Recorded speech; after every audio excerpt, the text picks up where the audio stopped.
It's time for DodgerHeads.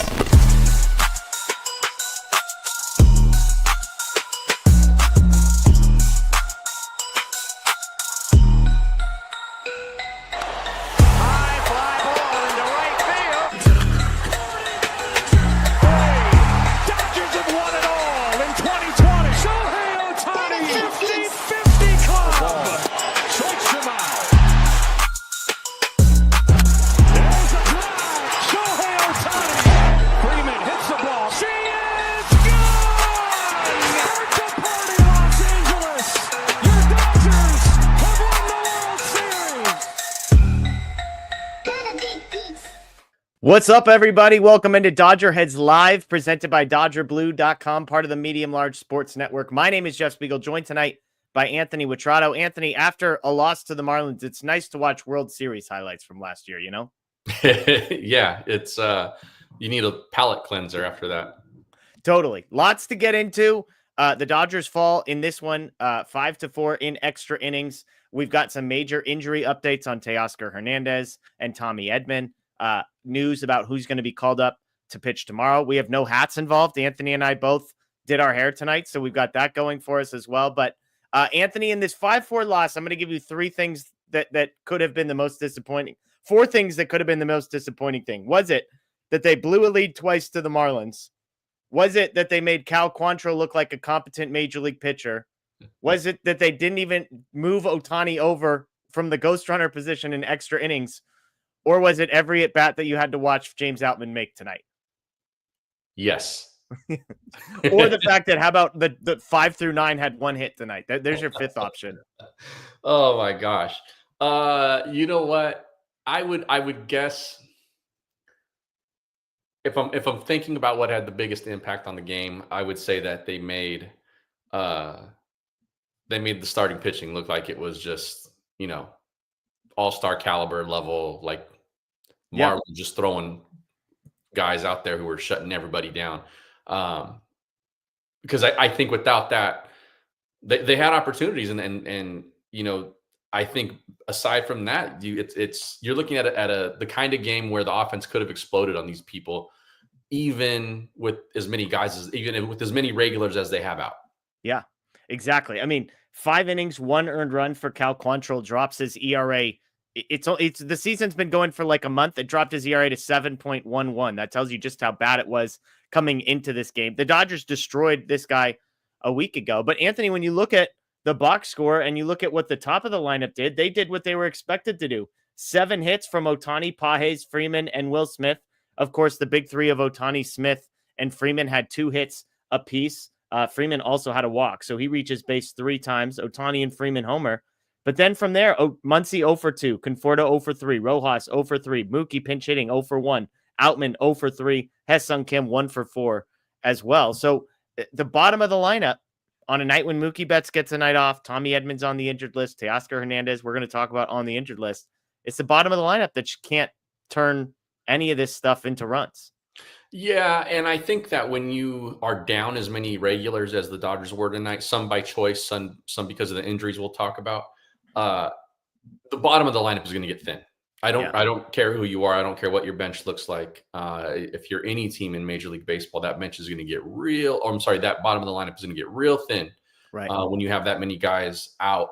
So not surprising, but I mean, you would like to see some better at bats there. I thought Kim looked okay. He reached base twice, once on the fielder's choice being out the double play, but he feels like he's a threat right now, to get on. But the other guys just, it just feels like no chance. Outman, Rojas, like Conforto, it just feels like there's nothing there. Yeah, Muncy goes 0 for 2. At least he walks twice. Conforto and Outman both 0 for 3 with a walk. But again, Outman ends up with 3 strikeouts, 11 strikeouts for this group as a whole. And the Dodgers offense doesn't get it done, which again, I joked that it was the unstoppable force versus the immovable object, or however that goes. It was Cal Quantrill's ERA versus the bottom of a Dodgers lineup that featured no Teoscar, no Edman, and no Mookie Betts in the lineup tonight. And tonight, the winner was Cal Quantrill's ERA, I guess. The Dodgers were the only thing that prevented that from going up, up, and up as it has been. But again, the top, I mean, I guess you could take some solace, Anthony, in the top of the order. Ohtani 2 for 5 with a home run. Freeman 2 for 4 with a walk and a home run. And then Will Smith 2 for 5. I mean, all those guys had opportunities. Will Smith, I guess, had an opportunity late and couldn't do anything with it. But on the whole, at least your studs are still doing their job. Like, do you take any solace in that after a night like tonight?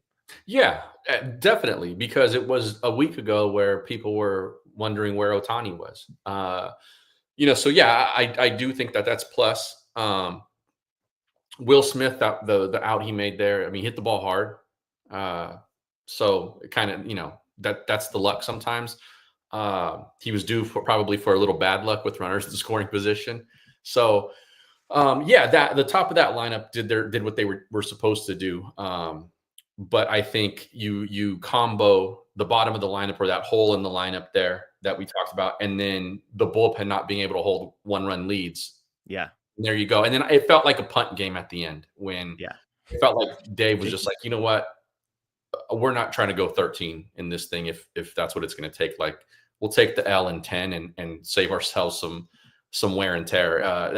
Otherwise, why put Hyeseong out there? Yeah, it's a tough one. Obviously, they're a day removed from using a number of bullpen arms, so maybe that was the thought process. Landon Knack, as we're going to talk about, expected to pitch tomorrow. John with the huge super chat. John, we appreciate that. He said, hard to believe Outman makes Conforto, Muncy, and Rojas look like Freddie Freeman. Everybody knows where I stand on James Outman, and I would be the first person to say some of the worst at bats. It just looked like a guy, Anthony, that was totally guessing. He had no clue. He was just either looking fastball or looking breaking ball. And if it was the other one, he had no chance at it. He had bad swings and miss. He had bad staring at strikes right down the middle. It's just crazy to me how far this guy has fallen, because everybody that said, hey, the strikeout rate is an issue, it's not that I disagreed with them. I just this was worse than anybody. Even the biggest James Outman detractors, I don't think could have seen as uncompetitive at bats as we saw tonight coming, because he was not close at any point tonight to reaching base with a base hit. No, it was pretty brutal. And he was doing what he was doing in OKC, and that's all fine and good. But he looks like it's been one game, but it looks like in that one game sample size that like nothing's changed from when he was bad last season. Yeah. He's going to get opportunities. So, we'll see how the rest of this goes, but it was not a great start. And when you're going to have at-bats like that, you should at least bring the piece of your game that actually brings value. And he let that ball, and the turf might be a little tricky. And it looked like he was in between. Should I go for this? Should I pull back? Yeah. And by the time he made a decision, the ball was by him and on the wall. Yeah. Yeah. It's not great, right? When you have a guy that, to your point, defense is the calling card. It's the one thing anybody that wanted to defend Outman would say, well, at least he has that. And unfortunately, tonight, he didn't have that. I mean, just really quick, do you have any optimism that if he gets a few more opportunities over the next, Edman expected to come back Monday, as we'll talk about, we're sitting here on what is tonight, Tuesday night. So there's a few games, Wednesday night, Thursday night, Friday night, Saturday night, Sunday. If he gets 3 more games, do you have any optimism that it's going to be much different than what we saw tonight? I have optimism. I just don't know that it's rooted in anything real. Fair. You have hope, not optimism. That's I was just going to say, it's probably more hope than it is optimism. And it's just hope because it's like they kind of need him right now. And you hope with that glove that he can stick a little bit. And, right. Again, just not a great start for him. And there was a lot of hope, I think, when he got called up because of what he had done so far in the minors. And it's just like, oof, boy. Yeah. Okay. And obviously had not been great the last 2, but he was in the midst over the last 3 weeks in the best stretch that he had all year. And so if there was going to be a time when maybe he was going to look the part, it was going to be this. And, again, as the guy who defended him and has as much hope for him as probably anybody else, it was ugly. It was ugly. Yeah. And he was essentially facing a minor league pitcher to start the game. So yeah. Yep. Exactly. Fritz says 2 2.5, and 4 1/3 innings pitched in Landon Knack's last 3 starts. The pen getting taxed tomorrow, ? Silver lining watching Kim run. Great show, guys. Let's save Knack because we're going to get to that in a little bit. You mentioned Hyeseong Kim. Obviously, we know watching him run is the excitement. Wasn't exactly at his sharpest defensively tonight either. He did have some uncompetitive at bats, but he at least had a single. He's got the one in the hit column. So that's the beauty, right? It's just like when you're running away from a bear, all you have to do is not be the slowest. Hyeseong Kim was not the worst at the bottom. And as long as Conforto is there and Outman is there and Rojas is there, you'll take 1 for 4 from Hyeseong Kim every single night. Yeah, you know what? Like if he stays in the 9 hole, like let's say he was just going to be up all season and he was going to hit in the 9 hole and he hit 250. Yeah. So we're like, thank you. Like, yes. And he did have a couple of uncompetitive at-bats. I thought 2 of them were pretty good though, including the one he got the base hit on. And I know he got picked off and maybe not his fault. He obviously slipped there as he was trying to get back. But it really is nice to have that speed threat there. And with him, I think it's been a little bit of a surprise for me, a pleasant surprise. I like this, is that they're not, the leash on him isn't too tight when he's on and Ohtani's up. Like we've seen him sort of start and go or just take off. I'm okay with that right now. I think 1, Ohtani's a good enough hitter. 2, he's left-handed, so it gives Kim a little advantage. And 3, the guy's so far such a good base runner, and you know, with the really good speed that I think it's fine. So yeah, you know, again, you get a guy down there who's going 1 for 4 on most nights in the 9 hole. I'm okay with it, and especially with Ohtani hitting behind him. Yeah, again, it's like a lot of guys last year. As long as you were better than Gavin Lux, you were going to be outside of the ire of everybody else. Right now, as long as you're better than Michael Conforto, and I think James Outman's going to be in that bucket as well, nobody's going to talk about you. You know, it's going to be fine. Miguel Rojas isn't going to catch a ton of flack on a night like tonight because Conforto and Outman did. And I think too, the difference with Kim is that he's bringing other things to the table aside from just like his bat. Yeah, and I think speed is one of those things where it's sexy, right? Because you could make the case some guys bring defense, but defense isn't necessarily sexy. It's almost like you don't really notice it until things go sideways. Sure. And so with Kim, you steal 1 base or beat out a throw or something like that, all of a sudden it's noticeable. So he's got or score from first on a double. Yeah, for sure. Like, I mean, you know, it is a valuable tool that this team was lacking before his call up. Yeah. LLM 213 says David Robertson still a free agent. Just saying, JP stinks. No outs for JP Fireisen tonight. Does he get an out as a Dodger in 2025, Anthony? I think I shouldn't say yes, because I should just say he's going to get the opportunity to. We'll see how it goes. But we haven't seen the last of him, I don't think. Not with the way the bullpen is and the way the rotation looks right now. Yeah, it's possible. I mean, I'm curious if they make a move as quickly as tomorrow, just because of the way the bullpen played out, and if the Dodgers feel like that's something they need to do. Again, Landon Knack is expected to pitch tomorrow, so whose spot on the roster he ends up taking is a good question. But I mean, last night the problem was Dreyer. Kasperius gives you 4 innings. Dreyer pitched an inning and a third. He could have been available tonight. I'm surprised that maybe he wasn't used. Vesia, 2/3 of an inning. Phillips, an inning. Gomez, a third of an inning. He got DFA. Tanner Scott, 2/3 of an inning. And then Kirby Yates, an inning. But the Dodgers, to the point that we're making, they just opt to go with JP Fireisen, a guy that I don't think anybody has immense amounts of confidence in. And that's what they get. Dreyer pitched 2 days in a row, by the way. So excuse me. Dreyer wasn't available tonight, but he was kind of the only guy not available. I would imagine he would have been the only guy that pitched the 2 days prior. Kasperius obviously unavailable. So, I mean, you mentioned that you felt like the Dodgers punted that. Was that, hey, we didn't score in the top of the 10th. We don't have a lead. Odds are we're going to lose. Just see if Fireisen can get a miracle. Otherwise, pack it up and play tomorrow. I think it was let's send this guy out there. We'll live with the result. If he gets us out of it, okay, we'll figure it out from there. But I think this was a situation where when they did not score in that half, and I didn't know if they had more than one guy warming up. I didn't see that. But it was essentially, it felt like a situation where they were like, oh, you know what? We're not going to burn the rest of our leverage kind of guys that are available right now. If he can get us out of this, great. And if not, then we'll take the L. In your mind, like, would it make you feel better if Kirby Yates was warming up next to Fireisen and the plan was, hey, if we score and knock in the ghost runner, then we're going to go with Kirby Yates. And if we don't score, then it's going to be Fireisen. Because to your point, I don't know if anybody was warming up. Somebody in the chat let us know. But would it make you feel better if they had one of their better pitchers warming up in case they had taken the lead in the top of the 10th? Yeah. I mean, that would have been fine. Like, how pissed would you have been if they had knocked in Ohtani and Fireisen was the move? Well, I would have been pissed. Yeah. Yeah. Because then you are punting.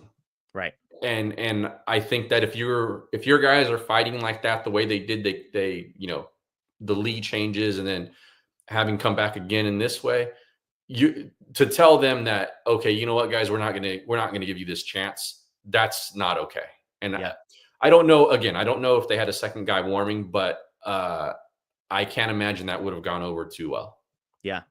Gonsolin, Garcia, Vesia, Bonda, Scott, and then Fireisen, the guys who ended up getting into this one. Gonsolin, 5 innings, 4 hits, 2 earned, 2 walks, 8 strikeouts. Luis Garcia, an inning, 3 hits, 2 earned runs, and a strikeout. Vesia strikes out the side, scoreless inning. Bonda escapes thanks to Max Muncy at third. Tanner Scott, a perfect inning with a strikeout. And then again, Fireisen doesn't get any outs. It gives up 3 base runners and a run to end this one. I do want to talk about the 8th inning really quick, Anthony, because that felt like a key moment on both sides of the baseball. Max Muncy walks, and then how about a 1-out stolen base for Max Muncy in the 8th inning? Just steals it right off the pitcher. Conforto grounds out to second, moves him over to third, and then Mookie Betts pinch hits for Miguel Rojas. And I could not believe they pitched to Mookie Betts in that spot, Anthony. We just spent all this time talking about how bad Outman has looked. I can't believe with a runner on third and 2 outs in a tie game in the 8th, they pitched to Mookie Betts. It worked for them, but were you surprised by that decision from Clayton McCullough and the Marlins? Yeah, I was. I kind of didn't understand it, and I wondered, I almost wondered if it was like a brain fart from the coaching staff there to not see that. It was sort of inexplicable. It worked out for him, like you said, but it was just like, why would you do that? The only thing I can think is trying to avoid getting back to Freddie Freeman. Like if they did the math and said, if we get Mookie here, then in theory we can get out of the next inning without Freddie Freeman would not have come up in the 9th inning, barring a couple of hits. But still, we're talking Mookie Betts versus James Outman. Anyways, it was crazy to me. I'm not sure what the thought process was, but it would have been some 5D chess there. Yeah, absolutely. And then in the bottom of the 8th, Anthony Bonda, who, has not been totally awesome this season. He ends up, after getting the first out, he gives up a seeing eye single, a walk, an infield single, and then Max Muncy at third, playing in 105 miles an hour ball that is roped at him. And he takes it off of what I think was 1 hop. I never saw a good enough angle to see how many hops it had, but it looked like 1 hop, throws home, throws to first, double play, ends the bases loaded jam, and gets out of the inning. To be playing in at third base and get a ball hit 105 at you, I can't even imagine what that was. For a guy whose defense is panned, and I'm not saying unfairly so, it was a hell of a play. Yeah, I mean, that was they did not show a great replay of how that ball got on him, but I would imagine it was a catch this in your glove or wear it on your teeth or something like that. Yeah, absolutely. Okay, let's talk Tony Gonsolin real quick. 5 innings, 4 hits, 2 earned, 2 walks, 8 strikeouts for the Catman. The ERA is 4.09, Anthony, but I continue to be pretty impressed with what I've seen from Gonsolin so far. Yeah, I think the small sample of innings, the ERA kind of for me doesn't matter right now. I thought he has looked mostly pretty good. Yeah. I think he's promising. I think that the way he's pitched so far, like he's gonna have himself a slot in this rotation. I know so many injuries, and it's kind of they don't really have much of a choice right now if he's healthy. But even with a mostly healthy rotation, I think he's pitching. He's on his way to, I think, kind of forcing himself into that conversation, especially with kind of the way Dustin May has looked as well. But I think first 2 big league starts, and he hasn't been terrible. He hasn't been great, but I think he's closer to being really good than he is really bad, for sure. Fastball velocity was up 1.5 miles over his season average. Slider, curveball, all the velocity was up about 1.5 miles. How's this for a number? He got 39 swings tonight, Anthony. 18 whiffs. Yeah. He had a whiff rate of 46%. That is like elite relief pitcher type whiff rate. Insane numbers from Gonsolin tonight. Again, couple walks, ends up giving up a pair of runs, but he looked like he was a little gassed that inning, that last inning when he gave up the home run. Looked like he was kind of laboring a little bit. Command wasn't quite as sharp, and he was getting frustrated too, because I think that he was throwing some pitches that were landing earlier in the game and that were kind of non-compete sort of pitches in that inning. So yeah, he was in the 60s for a pitch count when that inning might started, or a batter in or something like that. So I think he sort of got winded there. But yeah, aside from that home run, I thought he was pretty good. Yeah. Again, the whiff rate's crazy. And that's one of those numbers that's just encouraging because you can project that out. If you can maintain elite whiff rates, that solves a whole hell of a lot of problems that a lot of pitchers will run into. And so, again, you look at the final box score and you say, all right, 6 base runners in 5 innings is like average. I would say it's not great, but it's average. 8 strikeouts, very good. The whiff rate, very good. He just ends up giving up the 2 earned runs, and then the bullpen blows it for him. Otherwise, we're talking about a guy who walks out of here with a win. But again, Luis Garcia and the bullpen could not hold on to that one. Let's get to some of the news around today. The Dodgers, Dave Roberts' pregame chats, most of the time I would say are fairly innocuous. Nothing too exciting happening. Today was not one of those days. He announced who is going to be pitching tomorrow, Teoscar Hernández's injury, Tommy Edman's injury update, James Outman coming up and starting today. So lots going on. But let's start with Landon Knack. One of the super chats, we had mentioned it. He is expected to start tomorrow, will be called up. This was a guy, Anthony, who was great last season and has not been very good this year, was not very good in the one start he had at the major league level. What kind of confidence do you have that Landon Knack can give the Dodgers something tomorrow to get them out of Miami on a good note? Yeah, I think there is some stuff there to build on from what he's looked like. I think he's gotten better than the first start. So the confidence comes from this guy's done it before and he's done it pretty recently. And aside from the first start, he hasn't been disastrous. He hasn't been good, but I think there's something there to be all right, you can, there's a chance you're giving us enough signs that you can figure this out, that we're not desperate for someone else to take your spot at this point. Yeah. I mean, I'll be honest, it's kind of been disastrous from Landon Knack, even at the minor league level. When you look at all of the starts that he has made, basically across all levels, what's bizarre for him is he has 15 walks in his last 27 innings, which this is a guy who prides himself on command. Like his senior year of college, I'll never forget. I can't remember the strikeout number, but he had 1 walk. It was a COVID shortened season, but he had something like 58 strikeouts and 1 walk his senior year. It was never, oh, the stuff is amazing. It was, he controls it and commands it super, super well. So the fact that he has a ton of walks in every one of these games, and the reason I say it's sort of a disaster is just because of he hasn't had a single start in which he's allowed less than 2 runs. So it's 2 runs, 5 runs, 2 runs, 2 runs, 2 runs, 3 runs, which, okay, until I tell you that all of those starts except for 1 were less than 5 innings. So he had 1 good start in there, 7 innings, 2 earned runs. That was back on April 26th. But other than that, it's a lot of 4 innings, 2 runs, 4 innings, 3 runs, which for a guy like Knack, who was a 3.6 ERA guy at the major league level, Anthony, that's a bit concerning to me. Yes.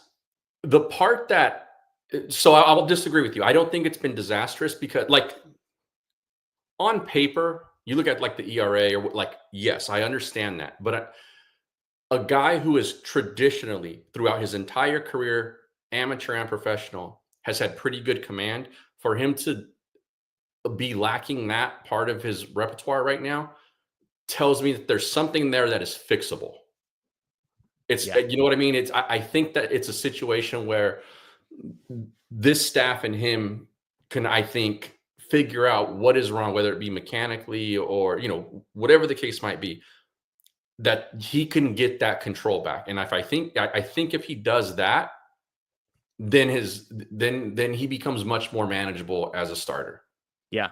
I completely agree with you if he can fix that. The fact that Yeah. three walks the last time we saw him in 4 1/3 down at the AAA level, it's how much optimism, hope, confidence do you have that he's going to show up at the major league level with more pressure and better hitters facing him with a better eye in theory, and all of a sudden the walk problems that he's had all season are going to disappear. That would be my concern in the short term. Long term, not worried. Short term, I'm worried.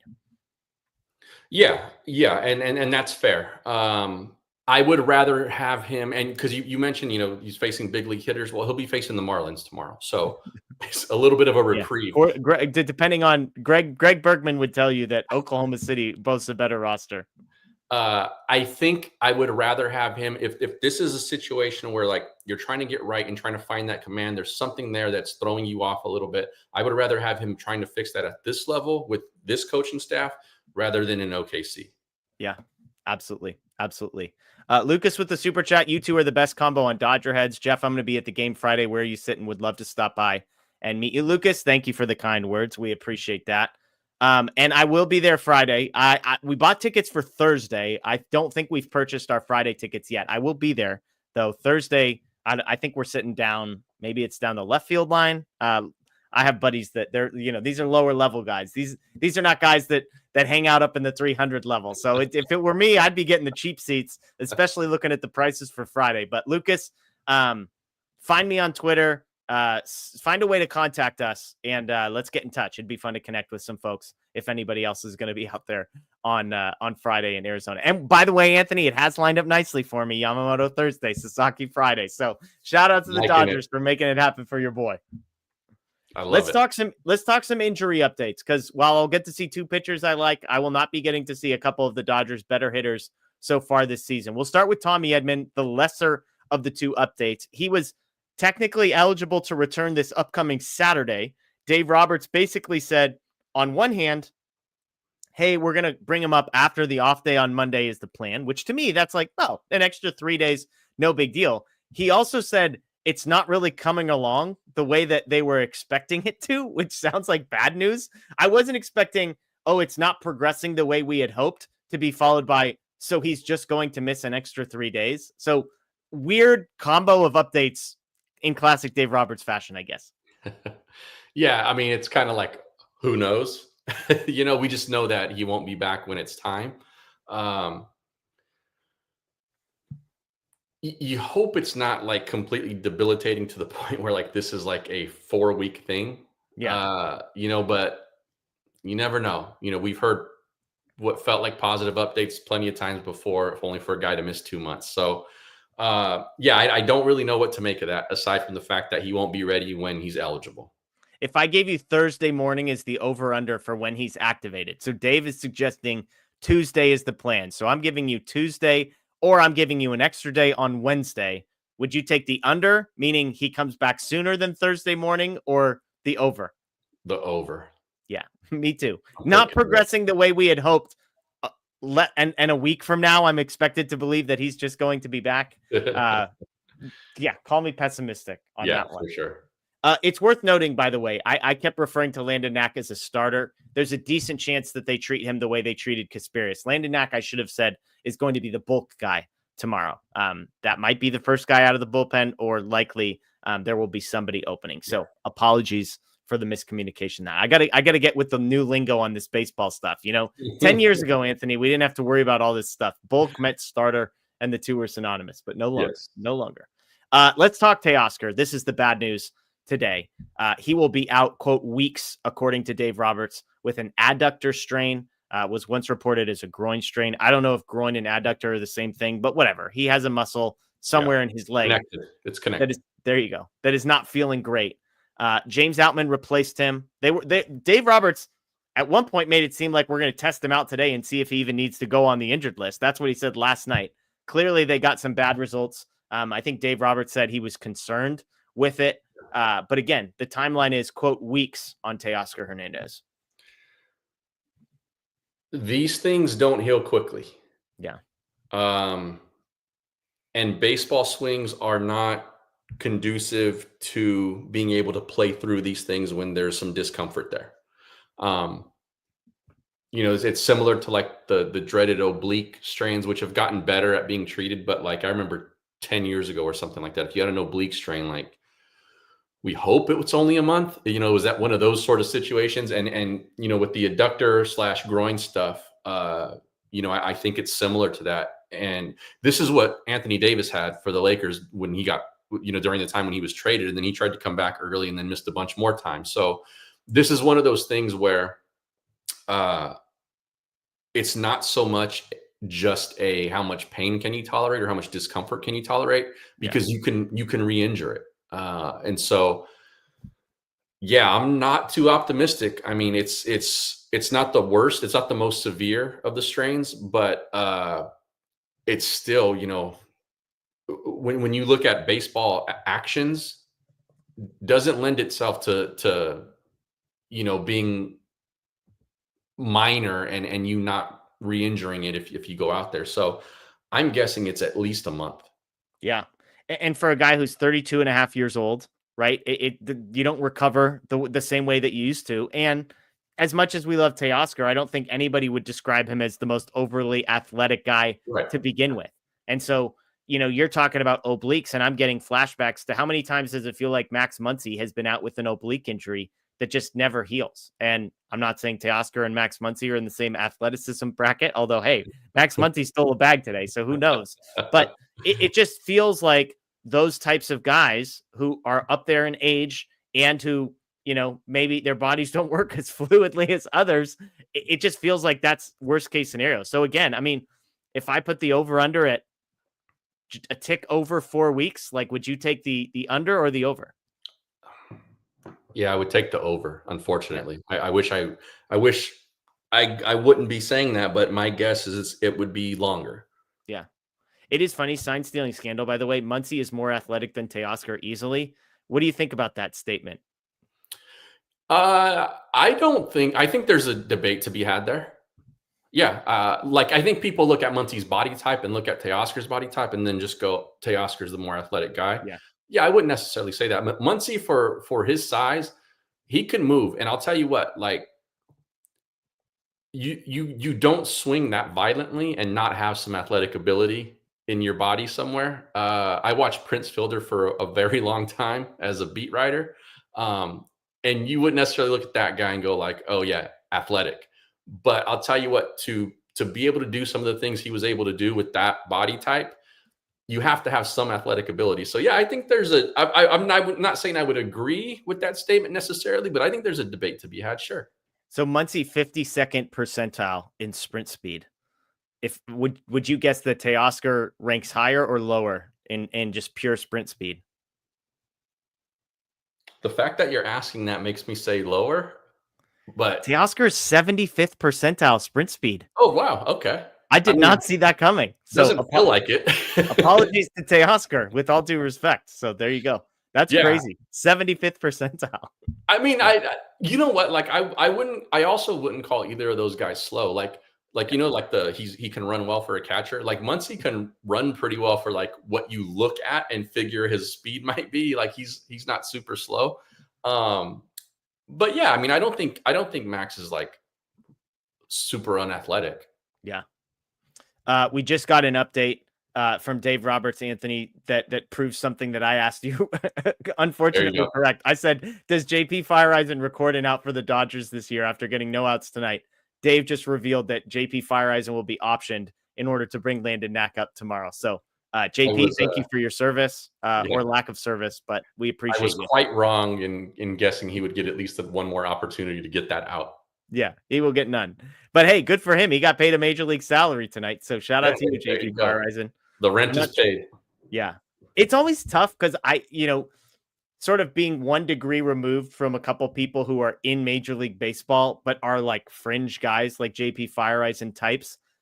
I just have way more empathy because I watched that. He gets optioned and I'm like, I mean, that might be it. Like, are we sure there's another stop down the road for a guy like that who's already now the second time? Not after tonight.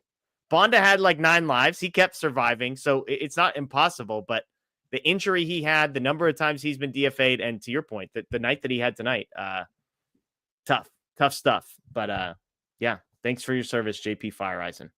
All right. I feel like we've covered tonight's game. I mean, the Dodgers, like we mentioned, they jump out to an early lead in this one. They get a run in the first on a Freddie Freeman RBI single. Gonsolin gives up the 2-run home run in the bottom of the 5th. Ohtani and Freeman both homer in the top of the 6th. Garcia gives up 2 runs in the bottom of the 6th to make it 4-3. Ohtani RBI double in the 7th ties it up. And then again, the Dodgers can't cash in Max Muncy at second base with 1 out in the 8th. They can't cash in the ghost runner in the 10th, and the Marlins, I mean, they would have won by 1 million if you could win by 1 million. They loaded the bases and singled in a run without getting it out in the bottom of the 10th. So that's how this one plays out. Again, the big news of the day, though, Teoscar Hernández out, and the injury is not unserious. It is serious. Tommy Edman not expected back as quickly as maybe we had hoped. So that's the news. Let's jump to some questions, maybe a little earlier than we're used to. I do want to let you know, if you're new around here, please go ahead and hit the subscribe button down below. We talk about that a lot. We're actually coming up on a huge milestone for our channel. We are nearly at 85,000 subscribers. So thank you to everybody who has subscribed. We have some big plans ahead. When we get to 100,000, there's going to be some sweet stuff, some massive giveaways, that kind of thing. So if you're new around here, go ahead, click the subscribe button down below. We're live Tuesday nights, Thursday nights, and Sunday nights, as well as some short videos. We actually have a pretty awesome one. Tomorrow morning, Stan Kasten joined Matt Moreno and I on our show. That was today. We recorded today. That will post tomorrow. Got to talk to him about renovations around the stadium, some of the interesting dynamics between, does the marketing team have any say in the type of guys they go after? Are they involved in value type discussions? And it was my first time getting to talk to Stan Kasten. I don't know if you've interacted with him, Anthony, but he is lively. He will say some things and give you quotes. It is not a boring interview. And maybe it's just because he's at, DGAF territory as far as his age is at, but it was fun. It was fun. No, Stan's a good guy, man. I like him a lot. You catch him on the wrong day, you're not going to get too much except for a dirty look or a side eye. But most other days, man, I've been able to call him and be like, hey, working on this thing that has nothing to do with the Dodgers, but you've been around for decades. What do you think about this? And he'll talk to me for 30 minutes about it. Stan's great. Love it. I love it. So check out the Dodger Blue channel tomorrow, because that interview will post then. Shelly with the super chat. Outman looked absolutely lost at the plate. How long did the Dodgers give him? I don't want to be too negative, but I prefer Taylor. With the news we just shared, right? Best case scenario, it sounds like Tommy Edman is due back Tuesday. So Outman and Kim are likely here to stay until at least Tuesday, and then the Dodgers would have a decision to make once Edman returns. I think the obvious one here, Anthony, is that, surely James Outman gets optioned at that point, and Hyeseong Kim, based on what we've seen, sticks around. I'm not saying people are wrong. I would just say maybe tone down the confidence a tiny bit on that one, because sometimes the Dodgers don't do the things that make a ton of sense to us. Yeah, it's very true. It's very true. They may have plans for Kim that are beyond whatever he's done here. He could have hit, if he goes away and he's hitting 333 when the time comes, they may still be like, thank you for your service. We'll see you soon. It might be one of those situations where in their plans, they have something that's already sort of laid out and, whatever, and it's going to piss a bunch of people off. But, it is what it is. So, yeah, I wouldn't be stunned if that happened. I hope it doesn't, because I think, again, even if he's not,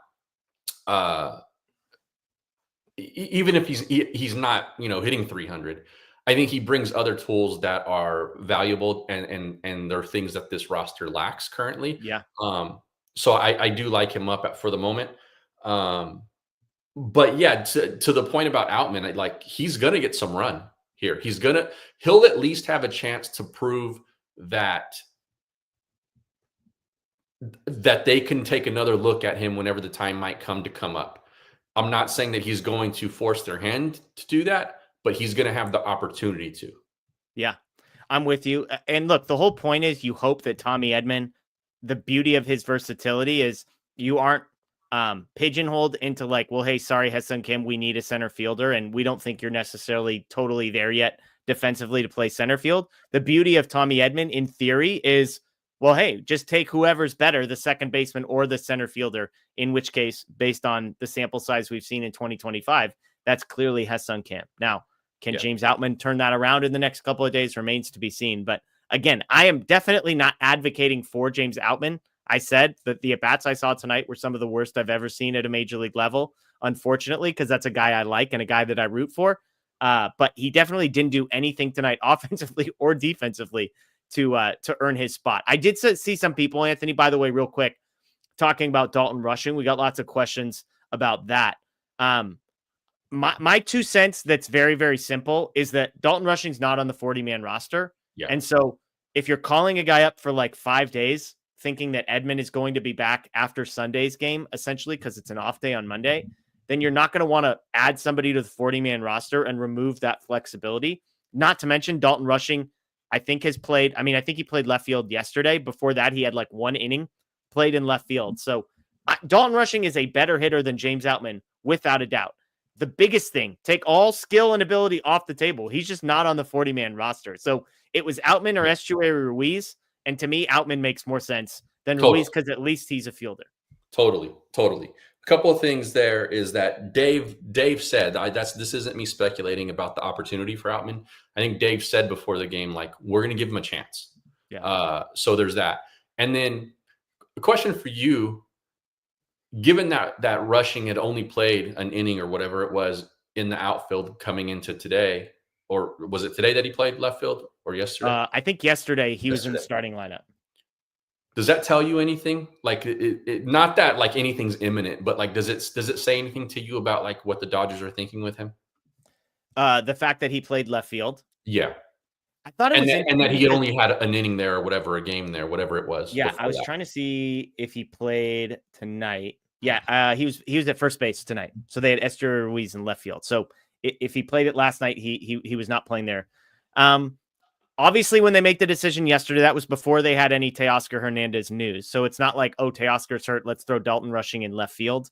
It seems to me they made an effort last year in left field. I talked to Alex Friedman, who's the play-by-play guy, and asked him about it. And he kind of said, he's fine out there. Not amazing, not terrible. There's some people that are skeptical of his ability to catch at a high level and play the defensive part of that position as well. Again, he played first base today because they've got Hunter Fiducia at catcher. So I don't read a ton into the left field piece. If anything, I read way more into the fact that he played more left field last year and hasn't been playing left field this year. Yeah. Because left field, you look at like Conforto's on a 1-year contract. You have Pages, and that's kind of it in the outfield. And so in theory, if he could play corner outfield, there's a pathway there more than at any other position he plays. The fact that he's not playing there more, that to me is a bigger deal. Yeah, that's fair. That's totally fair. On the flip side, you have Michael Conforto playing left field too for your big league team, and not very good defensively either. So, and not, I'm not saying, that means they should bring Rushing up. I'm just saying, like, they've been known to stick a guy in left field who can't play the position well. Yeah. The admin chiming in. Dodgers said during spring, Rushing is focused on catcher this year, not left field anymore. And again, I would suggest the fact that he played left field last year and there's clearly been a change of course. Totally. Tells me something. So what that means for his long-term is confusing because at some point he's going to come up with Will Smith. Yes. And if Will Smith plays 100 games, Dalton can play 62, but like, where's he getting the other 38 games worth of at bats? Totally. It's not going to be first base and it's not going to be DH. And this organization, I think to their credit, will change these plans on the fly, and they'll build the plane with guys or with rosters or with the starting 9 or with the like in the air. And so, I mean, they put Gavin Lux in center field in the playoffs. Like, you know what I mean? Like, they'll do things to figure something out. And if it means especially sometimes when it means getting a guy's bat in the lineup, might not be the guy who's playing that different position. It might be someone else. Yeah. So I don't think that experiment's totally over, despite what they say, because they've said a whole bunch of times before that things are not happening, and then they happen. So I think it's frustrating to an extent, but I think it's also part of why this organization is able to be nimble and adaptable. And to be clear, I see a lot of people in the chat saying, well, Conforto sucks. And I am not telling you that Dalton Rushing is not good enough to play corner outfield. I am simply relaying the facts of what has happened. He played left field last year. I told you the report I had from Oklahoma City, from the play-by-play guy, was that he wasn't terrible out there. And I believe that actually was corroborated on one of the prospect guys that we interviewed. So don't quote me on that, but maybe the Baseball Prospectus folks we had on, or Baseball America, excuse me. But regardless, I am simply telling you that the Dodgers had him play more left field last year than they are having him play this year. The fact that he is growing as a catcher this year. Yeah, and I saw Blake chime in too in the chat that he's really bad in left field, which is all fine and good. But if a guy's bat plays, they're going to find a place for him, and it might be left field. It would be left field before it's catcher if they are not super confident in both. Yeah. I've seen guys. I think I've mentioned this before, but Ryan Braun was an absolute butcher at third base, and he played an entire season there. I think won Rookie of the Year there because he mashed, and then they realized that it was just not sustainable to put him there. The ball kept finding him. They put him in left field, and he was one of the worst left fielders in Major League Baseball, but he hit. And so my point is that if the guy's bat plays at this level, they're going to find a place for him, even if he's terrible defensively, wherever they do find for him. Yeah. Well, and Ryan Braun was just such a good dude that they just needed to find somewhere to keep him around. Yes, totally. How about this, Anthony? Is Will Smith maybe playing a different position other than catcher next year? Is that possible? I didn't think it would come that soon. I thought, like, my mind's eye looked out and said, when Freeman's done, your next first baseman is currently playing catcher. That was sort of my take on it when they signed him to that contract, Will Smith to that contract. I still sort of believe that, but again, I'm thinking third base, not first base. For Will Smith, yeah, because first base is covered. And again, Muncy technically has a team option that's not very expensive, which we don't need to get into the Max Muncy hive tonight. But I'm wondering if the thought process was, well, Dalton Rushing, we're going to put him at catcher and develop him as a catcher because he's going to be our primary catcher. And not because we're out on Will Smith or not because we're planning on trading Dalton Rushing, but just because we're going to try and get Will Smith reps at third. Now, to be clear, Will Smith has had no reps at third base. So this is pure speculation. Yeah. I wouldn't think so. I wouldn't think so. I'd be surprised if that was the case if he played third. I think the Dodgers for like, let's say next year's the year that something happens with Rushing. Yeah. And they have a little more confidence in him behind the plate than they do in left field at the major league level. But Will Smith is obviously still here. I think to get his bat to this level, they would just stick him in left field for now. Yeah. And maybe he would get some spot starts as a catcher, and they would continue to develop him, however they could there. But I would be surprised if he just took over as the full-time catcher next year. Yeah, absolutely.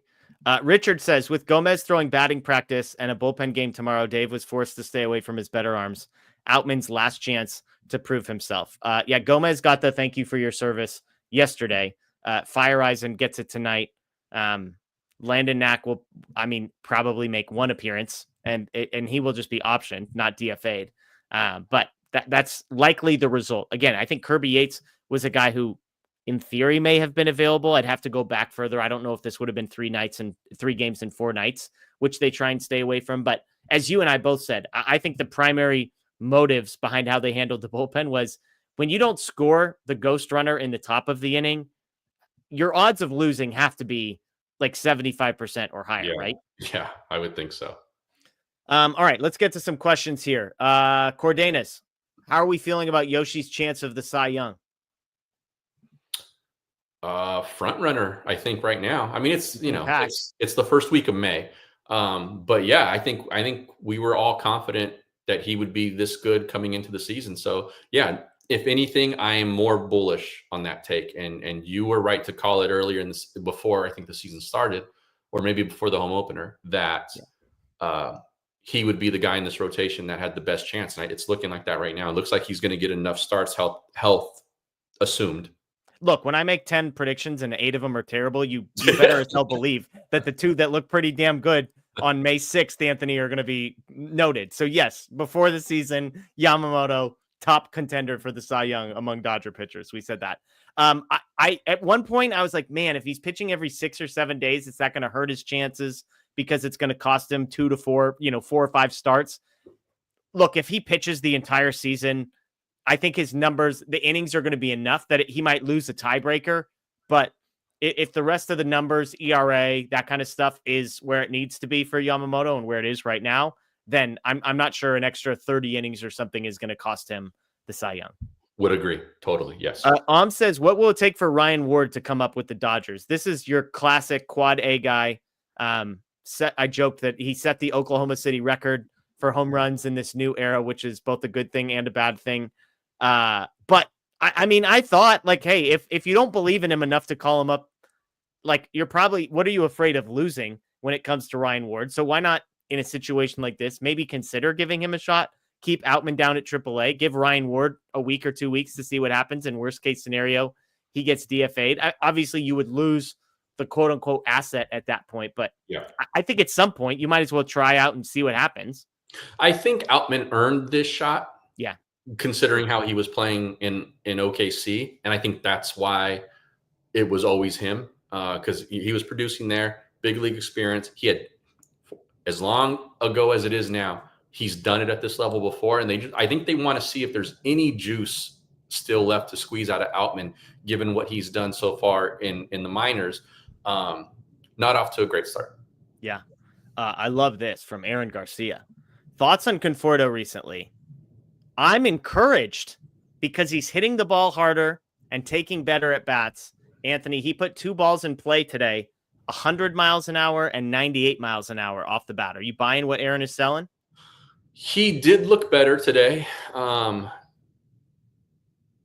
He's like getting some like hang in there's and attaboys in the dugout too. Yeah. So I think, sometimes those guys, they see things from a different point of view. And when stuff like that starts to happen, maybe they're seeing like, yeah, man, the stuff you're working on, it's starting to show up. The results just aren't there yet. That's kind of what that can be code for in the dugout. So I hope Aaron's right. But Conforto's weird. This is our first time seeing him every day, but like he's had 2-3 games a series or whatever, where it's like, oh yeah, the approach looks better now. And then it's just nothing. Yeah. I mean, even going back last night, 95, 98, 82, and 103 were the 4 balls he hit off the bat. He had a 95 mile an hour line out that it had an expected batting average of 390 that went for an out. He had a 103 mile ground out with an expected batting average of 600 that went for an out. That was yesterday. So, I think there's probably something there with Conforto in what we're talking about. I mean, even tonight, his ground out had an expected batting average of 480. So yeah, if two of those, odds are 2 of those 3 should have been hits. And if we're talking about a guy that has 3 hits in the last 2 days instead of 1 hit, like, again, I'm not saying we're all drinking the Kool-Aid all of a sudden, but the narrative changes a little bit. Totally. So I want to see, I just keep hitting the ball hard. Yes. Yeah. If he keeps hitting the ball hard, he's going to break out of this and we're going to like what we see. It's just a matter if he continues to get the barrel. And look, you and I said before Hyeseong Kim had taken his first at bat that what we were looking for more than actual box score results was, is he going to hit the ball hard? Like, is he going to make solid contact, not swing and miss? So if we're going to say that as a measuring stick for a guy like Kim, then we have to be somewhat consistent, I think, to say, hey, if Conforto, who a lot of people are out on, rightfully so, you're entitled to that opinion. I think you're justified in holding that opinion, but we can at least be encouraged that he's got, 4 or 5 hard hit balls in the last 2 games, even if it's resulted in 1 hit so far. Sure. Yeah. All right. Some more ones. David says, what did you make of the Mookie pinch hit? Why did he not start? And why did he not stay in the game after pinch hitting? Today was just a scheduled off day, 10 games in 10 days. So that part I think is easily explainable. Were you surprised that he didn't stay in the game? They brought him into pinch hit for Miguel Rojas and then immediately put Kike Hernandez in the game defensively. No, I think they really wanted to give him a day off, but they saw an opportunity where he might be able to have an impact there.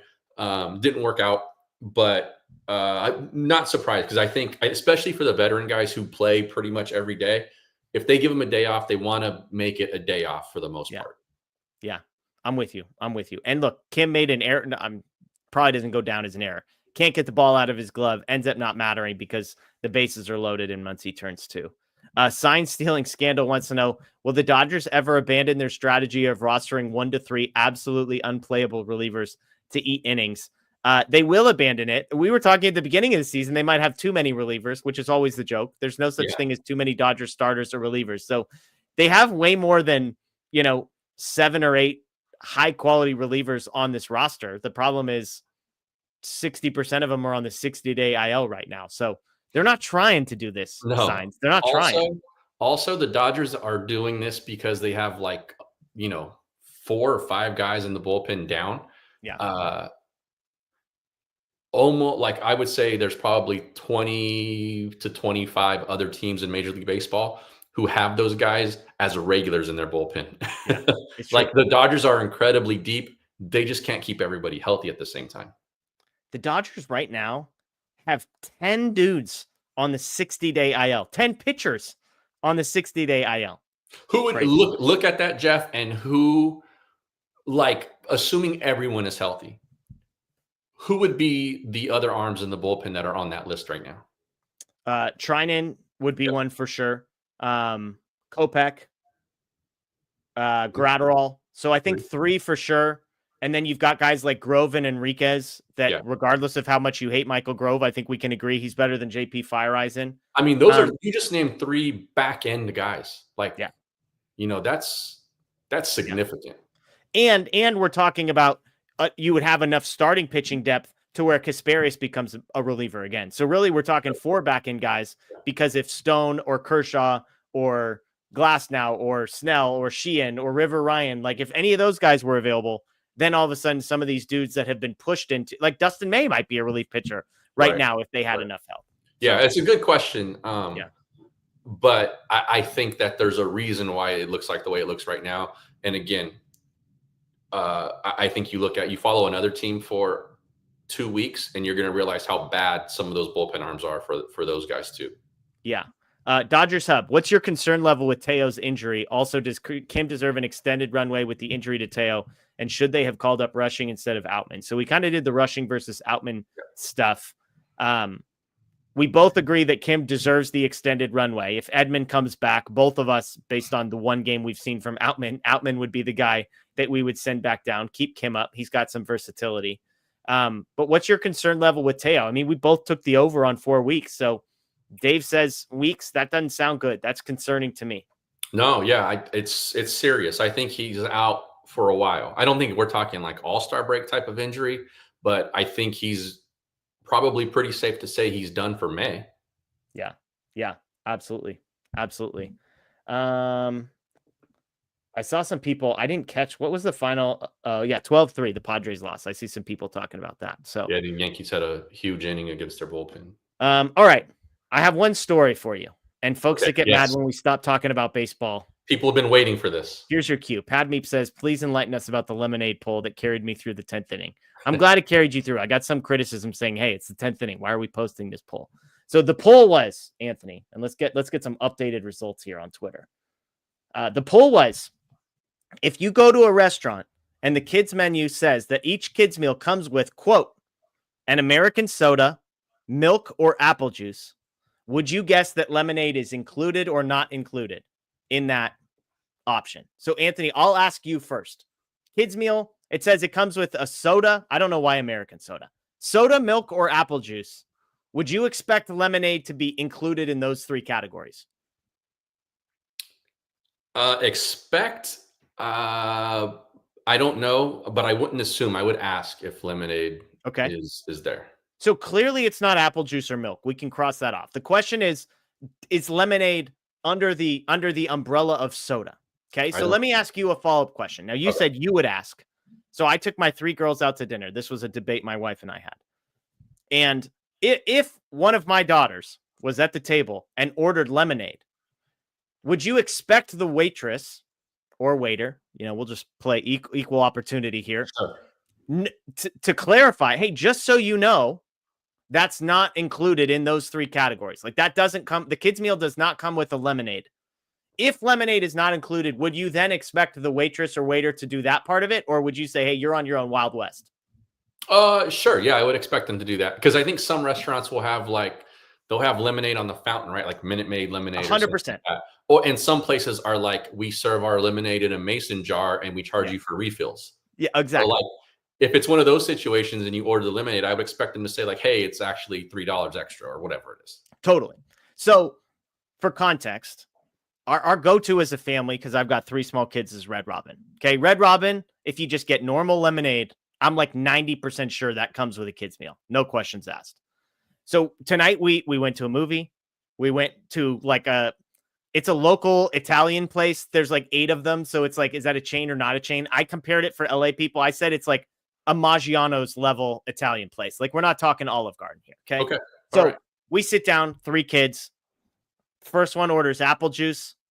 The second 2 order lemonades. No notes from the waitress. And I'd specifically told my kids. So I'm the idiot. By the way, 39% said lemonades included, 61 expecting lemonade not to be included. So I'm an idiot in the 39%. No, and some people brought up good questions too. It said soda, correct? Not soft drink. It said soda. Yeah. I would not assume those lemonade. are soda and soft drinks. Those are synonyms in my world. There's no difference between those 2 words you just said. I mean, I might be wrong. Yeah. I'm definitely wrong based on how the story is going to play. If I see soda, I don't think lemonade. But if I know that it's on the fountain. See, that's what I'm thinking. Yeah. Soda is like, we used to say, I'll take a Coke. And they're like, what kind would you like? I'll have Dr. Pepper. I mean, Coke for me growing up was just synonymous with soda. It was, I'll take a Coke. And then it was like, well, what kind of Coke would you like? And then it was, so I'm again, this is more of a me thing. So the 2 kids, so I say, hey, girls, you can have lemonade or you can have milk or you can have juice because we're not a soda family. They don't even like it, which is a great thing. So 2 of the 3 order lemonade. No notes from the waitress. Nothing like, hey, just a heads up, nothing. 10 out of 10 order, no notes. These kids' meals are like $8 a pop. I get my bill. The lemonades were $4.25 a pop. 4.25 a piece. There was no upcharge. Like, hey, you get a soda, we're going to charge you $1.50 extra for a lemonade upgrade. Nothing. They cost more than half of what the entire kids meal cost, Anthony. And then we didn't even get a drink with the kids meal because they went for lemonade. So was it? Did it come like in a special cup? Like, was it one of those places it was like a plastic cup with the plastic, like it was a normal, like the cup they give you, but it had the kids, like the plastic top on it that they put for kids. It was in the exact same glass that the apple juice that my 4-year-old ordered was in. That's. Am I crazy here? You're not crazy. I don't so much agree with like the assumption that the lemonade is included. I would have asked that if it said soda. Yeah. However, if it's $4.25 upcharge on that lemonade, the waitress better damn well say so. That's an 8-year-old. Like, there's no question what menu the 8-year-old is ordering off of in front of. And again, I will say this. I am willing to admit I am in the minority. I was wrong to expect lemonade to be included. Okay. The waitress does not, in fact, owe it to me to tell me if my kids are about to order something that's going to cost me an extra $5 a piece. That's not technically her job description. My whole thing is like a lot of things had to go wrong for me. It's part of customer service. Yeah, for sure. I'm just saying a lot of things had to go wrong for me. Like I had to get the waitress that doesn't clarify. I had to be at the place where lemonade is not included on the soda fountain. And then I get the bill and I'm like, hey, so just clarifying. And I wasn't mean about it. I was just like, so just so I know. And she's like, yeah, that's not included. I'm like, cool. Appreciate you. And then, of course, it's the classic, like you ring the card up right there and she hands you the device. That's like, how much of a tip are you going to give me while I'm just staring right over the top? It was a crazy scenario. And it was just like chalk up as an L. Like it was just game over. Your boy lost tonight. I couldn't believe it. I could not believe that I paid $8.50 for 2 glasses of lemonade, which was like literally, my daughter got this like pizza bread thing. It like looked like 3 pieces of, it literally looked like 3 pieces of bread made into pizzas and then had like a nice salad on the side. That cost $8. And the lemonade was $4.25. Yeah. So there we go. That's a tough beat.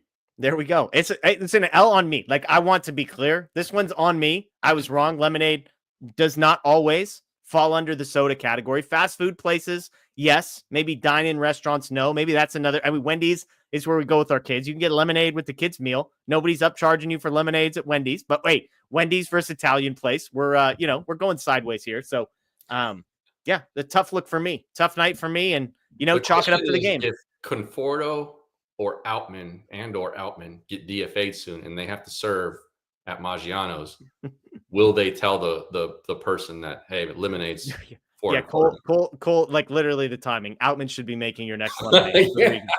Nice. Look, I think both those guys would. They seem like good dudes, Yes. So I think they do the right thing.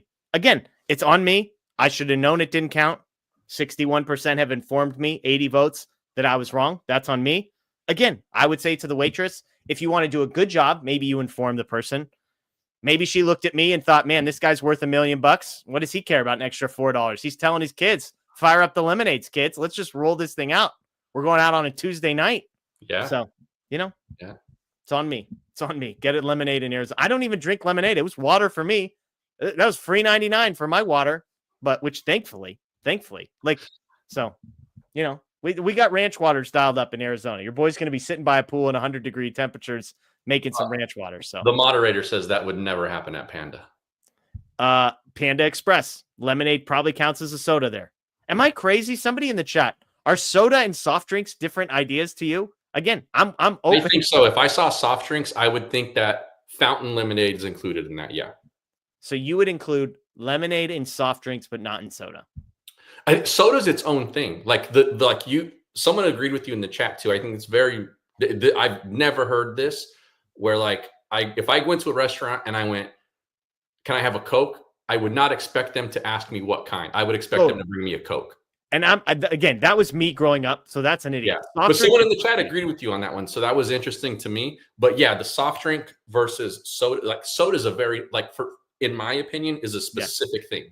A soft drink can be, something that's non-soda. A lot of stuff that's non-alcoholic that isn't custom made for the restaurant, such as lemonade in a mason jar or something. Well, I was going to say, so if my daughter ordered an iced tea, do you think I would have got upcharged for that? I would consider that a soft drink. No. But so you would consider a soft drink, meaning I would have gotten charged because it wasn't a soda. Like iced tea and lemonade are at Maggiano's tonight. Yeah. Well, here we go. This is a good one. All soda are soft drinks, but not all soft drinks are soda. That's what you're saying. That's what I'm saying. Yeah. And I could see it. Again, in my mind, I hear soda and I think of stuff that comes out of the big machine. And lemonade oftentimes comes out of the big machine. So that's why I'm so not. And that's why I asked how, what kind of cup it was in. Cause maybe it's their special lemonade, cause some of these places will oh yeah, it's $4 for the lemonade and it's $2 for a lemonade refill or whatever, it's crazy. Yeah. Anyway. Yeah. Well, yeah, if we haven't lost, I can't believe there's still 1,700 people in here listening to us describe the difference between the two. So shout out to all of you. If you missed it, folks, go ahead, click the subscribe button. Again, we are close to 85,000, which is an amazing number. And when we get to 100,000, which we're hoping this season, there's going to be a huge giveaway. So make sure you join, tell your friends to join. And look, Dodgers lost, your boy lost, it's all right. Every once in a while we can take a $10 L. We took that tonight. It's on me. We're going to get better. We're going to do better the next time. So there we go. That is Anthony Witrado. I am Jeff Spiegel. I am out of town. I'll be in Arizona on Thursday and Friday, but Anthony and I will be back on Sunday night. I believe there's still going to be a show on Thursday. So expect that. It just won't involve me, which for some people is going to be great news. But Dodgers lose tonight. They still won a bunch of games. Again, Stan Kasten interview coming at you tomorrow on the Dodger Blue YouTube page. So it's going to be good stuff there. Enjoy the rest of your night, everyone. As always, go Dodgers. And yes, still champs.